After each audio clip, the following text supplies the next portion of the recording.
विमल बोलो जुबा केसरी, हर पल मनाओ केसरी त्योहार। आचार्य महाराज वृंदावन आ गए, मैं भी वृंदावन आ गया हूँ। इन दिनों अपनी इस यात्रा में जो कथा इन्होंने कही, भागवत कथा, उसमें कई ऐसी बातें बीच में आईं जिससे पूरे देश में विवाद हुआ। मैं विवादों की बात करूँगा, लेकिन स्वामी अनिरुद्धाचार्य जी, अनिरुद्धाचार्य महाराज, जो गौरी गोपाल वृद्धाश्रम चलाते हैं, यहाँ एक गौशाला चलाते हैं, और जो इनके काम है वो भी दिखाने की कोशिश करूंगा। आज पहली बार हो सकता है आप इनके बारे में पूरी बातें जानने के लिए, विवादों की भी, और अगर वृंदावन में आप आए तो यहाँ के लोग मजाक में ये कहते हैं कि पिछले 5 वर्षों में अनिरुद्धाचार्य महाराज की जो तरक्की हुई है वो तो अडानी और अंबानी की भी नहीं हुई। तो इतने तेजी से अनिरुद्धाचार्य का पूरी देश और दुनिया में नाम कैसे हुआ? पहला सवाल मेरा आपसे यही है अनिरुद्धाचार्य जी, 5 वर्षों में आपकी ये जो विकास यात्रा है और चर्चित यात्रा, इसकी वजह क्या है? इतना जल्दी आपने ये हासिल किया? आपने भोजन किया कि नहीं? मैं कर लूंगा। अभी तक किया कि नहीं? सुबह से नहीं, अभी नहीं। कुछ नाश्ता वास्ता? नाश्ता करके आए थे। लेकिन मैंने अभी तक नाश्ता भी नहीं किया। सुबह से लेकर शाम तक केवल काम करते हैं। लोगों को ये दिखता है कि तरक्की कर ली अनिरुद्धाचार्य ने। मैं बचपन में भीख मांगा करता था घर घर जाके, तब कोई नहीं आया बोलने कि आप भीख मांग रहे हैं। तरक्की देखने सब आए।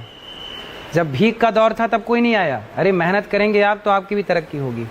आप अपने बच्चों को यही सिखाइए कि बेटा तरक्की करना है तो मेहनत करिए, जान लगाइए, यहाँ का पसीना पाँव तक पहुँचाइए। अब मेहनत कोई करने को तैयार नहीं है।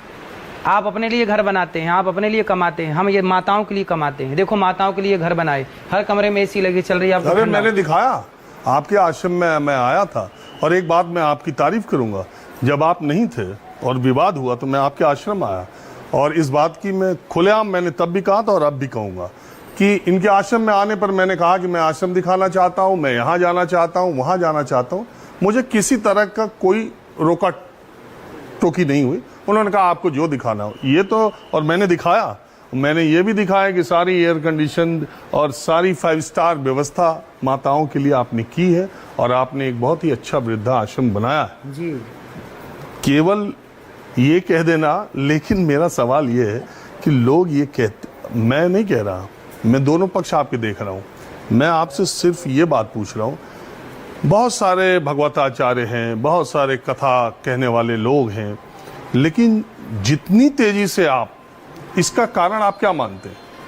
क्यों ऐसा हो? बहुत सारे लोग हैं लेकिन वो मुकाम नहीं हासिल। जिसकी नीति और नियत अच्छी होगी। क्या नीति और नियत? यदि आपकी नियत में खोट नहीं है तो आप जरूर तरक्की करेंगे। हमने तो जो कमाया है माताओं के लिए कमाया है। आप देखिए यहाँ अखंड रसोई चलती है, 30,000 लोग पर डे भोजन करते हैं, जिसमें बासमती का चावल है, आप चेक कर सकते हैं। दाल गाढ़ी है जो घर पे आपके जैसी नहीं बनती होगी, उससे बेहतर दाल यहाँ सबके लिए है। ये नियत मेरी है। मैं चाहता तो 50 रुपए किलो का चावल बांटता, कौन बोलता मेरे को, पर 90 रुपए किलो का चावल चल रहा है यहाँ। तो ये नीति है। नीति है कि सब ठीक रहे, और नियत है कि 1 रुपए का कहीं से कटौती नहीं। जो ईमानदारी का, जो लोग जिसके लिए दे रहे हैं वो काम उन तक पहुंचना चाहिए। तो लोग, वृंदावन के लोग कहते हैं कि अनिरुद्धाचार्य ही हैं जिन्होंने अपने आश्रम में पूरा रेट लगा रखा है, एक माता के महीने का इतना। हाँ, तो भाई हम दान नहीं लेंगे तो कैसे काम चलेगा? आप क्या चाहते हैं कि हम दान भी ना लें? नहीं, आप भाई हमने चोरी नहीं की, हम चोरी नहीं की, हम चोरी नहीं करते, डाका नहीं डालते, किसी को गलत नहीं कहते, पर भीख मांगने का तो अधिकार है। भाई मांगेंगे नहीं, सपोर्ट नहीं मांगेंगे, आपसे सहयोग नहीं मांगेंगे तो माताओं को रोटी कैसे खवाएंगे? बात यह है, देखिए मैंने आपसे कहा कि आपने वृद्धाश्रम खोला है, गौशाला खोला है, इसमें तो कहीं कोई दो राय नहीं। लोग, हम चलते हैं, आपका आश्रम भी दिखाते हैं।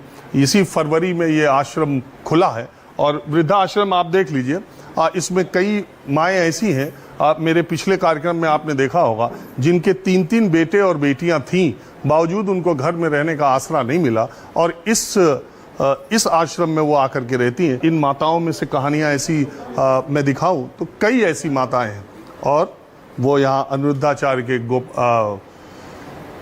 गोपाल आश्रम में, गौरी गोपाल आश्रम में, वो बहुत ही अच्छे से खाना पीना सब कुछ। लेकिन मालूम है अनिरुद्धाचार्य जी, आप ही के समय के कुछ संत हैं, मैं पिछली बार आया तो वो कह रहे थे मालूम, ये वृद्धा आश्रम और ये गौशाला ये शोरूम है, दरअसल ये दिखाने की चीजें तो बोले हैं। आप भी शोरूम खोल लीजिए ऐसा, बोले आप भी सेवा करिए, बहुत सारी माताएं आज ही फुटपाथ पर सो रही हैं, आप ले जाइए सेवा करिए। बोले आप भी अपने घर में लंगर चलाइए, ऐसे 30,000 लोग यहाँ खा रहे हैं, बोले आप भी खवाइए रोज, आप भी। भाई हाथ किसका किसने पकड़ा है? आपका ये तो हाथ। सबसे बड़ा जो लंगर है वो आप ही का है। हाँ, तो वृंदावन हाथ किसी का किसी ने तो नहीं पकड़ा। आप अनिरुद्धाचार्य को गाली दे सकते हैं, देना बहुत आसान है, उनसे बोलिए कि करके भी दिखा दो, कि गाली ही देते रहोगे सारी जिंदगी। बोले अपने बच्चों को भी गाली देनी सिखाओगे कि कुछ काम धाम कराना सिखाओगे उनको? नहीं, मैं ये जानना चाहता हूँ कि ये सारी कला, देखिए मैं ये मानने वाला आदमी हूँ, जो जहाँ पर है वो उस लायक है। आपने 36 साल की उम्र में अगर यहाँ तक का सफ़र तय किया है, आपने खुद अपने वीडियोस में ये बात कही है कि 2005 तक 2 रुपए 4 रुपए की दिक्कत थी, 2009 में पहली बार आपने कलर टेलीविजन देखा, ठीक है, आपने खुद कहा है। हाँ, बिल्कुल। अगर आप वहां से उठ के यहाँ तक आए हैं तो आप में कुछ तो काबिलियत लोगों से ज्यादा है। जब हम और टीवी कुछ तो खरीदने नहीं, गए, बहुत सारी। जब हम टीवी खरीदने गए 2009 में, तो मैं सोचा कि मैं टीवी खरीदने जरूर जा रहा हूँ, पर टीवी देखूंगा तब बढ़िया से जब मैं खुद टीवी पे आने लग जाऊंगा। तो टीवी लाया इसलिए था कि मैं खुद आने वाला हूँ टीवी पे, इसलिए लाओ। तो टीवी खरीदा इसलिए नहीं था कि टीवी देखें, टीवी देखो इसलिए जिसका विजन बड़ा है। आप तो कथा कहते हैं, आपको मालूम है बिना जोश और जुनून के कोई सफलता इस लेवल की तो नहीं मिल सकती। मैं मानता हूं कि आप टीवी खरीदते वक्त ये सोचते रहे होंगे कि आपको टीवी पे आना है, और आपने वो सारा उपक्रम भी किया और उसमें सफल भी हुए पूरे।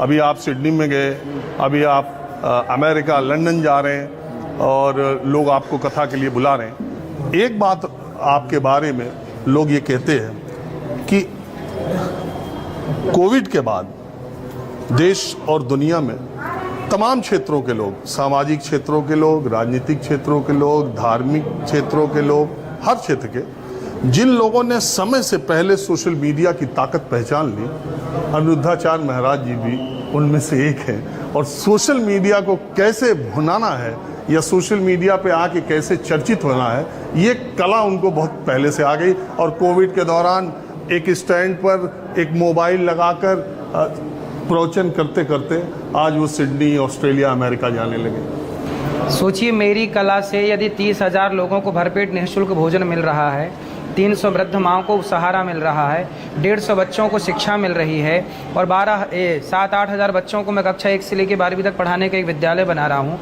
और मेरे इस कार्य से यदि दुनिया भर के लोग यदि सनातन धर्म से जुड़ रहे हैं, तो बताइए जो मैं कर रहा हूँ वो सही कर रहा हूँ, गलत कर रहा हूँ?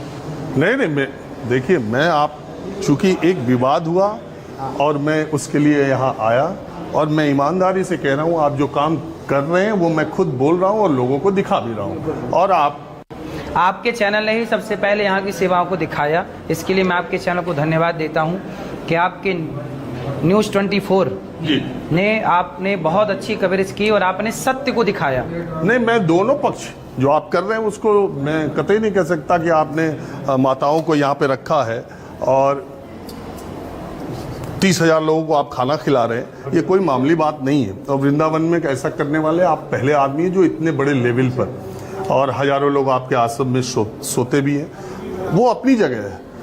और जो ख्याति, जो चर्चा आपने अर्जित की, वो एक दूसरा पहलू है। आप